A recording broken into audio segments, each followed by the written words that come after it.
இளைய தளபதி விஜய் நடிக்கும் 61வது படம் மெர்சல்.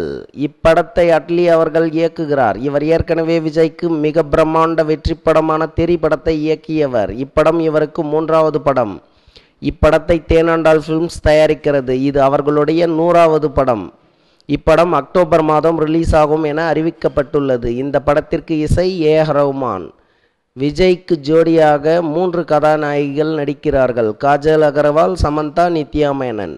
இந்த படத்தில் விஜய் 3 விதமான கதாபாத்திரத்தில் நடிப்பதாக இயக்குனர் அட்லி அவர்கள் ஏற்கனவே தெரிவித்துள்ளார். அப்படி பார்க்கும் பட்சத்தில் இந்த படம் ரஜினி 3 வேடங்களில் நடித்த 3 முகம் படத்தின் தழுவலாக இருக்கலாம் என தெரிகிறது.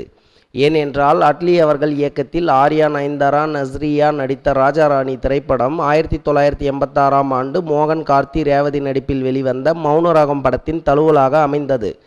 ஏற்கனவே விஜய், சமந்தா நடிப்பில் உருவான தெறி திரைப்படம் விஜயகாந்த், பானுபிரியா, ரேவதி நடித்து 1990ஆம் ஆண்டில் வெளிவந்த சத்ரியன் திரைப்படத்தின் தழுவலாக அமைந்தது. இதையெல்லாம் வைத்து பார்க்கும்போது நாம் சொன்னபடி 3 முகம் திரைப்படத்தின் கதை அம்சம் கொண்ட படமாக இப்படம் அமைய வாய்ப்பு இருக்கிறது. சத்யராஜ் பாகுபலி படத்திற்கு பிறகு இப்படத்தில் நடிக்கிறார். நீண்ட இடைவெளிக்கு பிறகு விஜய், வடிவேலு இணைகிறார்கள். மேலும் காமெடிக்கு வலு சேர்க்கும் விதமாக கோவை சரளா, சத்யன், யோகி பாபு நடிக்கின்றனர். இப்படத்தில் எஸ்.ஜே. சூர்யா முதல் முறையாக வில்லனாக நடிக்கிறார். தெறி படத்தின் வெற்றிக்கு பின்பு விஜய், அட்லி இணைவதே எதிர்பார்ப்புதான். அதையும் மீறி மற்றொரு எதிர்பார்ப்பு இப்படத்திற்கு உண்டு. அது என்னவென்றால் பாகுபலி படத்திற்கு கதை எழுதிய விஜயேந்திர பிரசாத் இப்படத்திற்கும் ரமணகிரி வாசனுடன் இணைந்து கதை எழுதியுள்ளார்.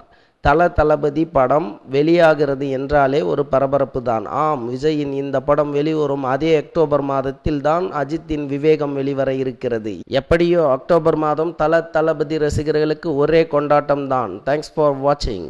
Please subscribe.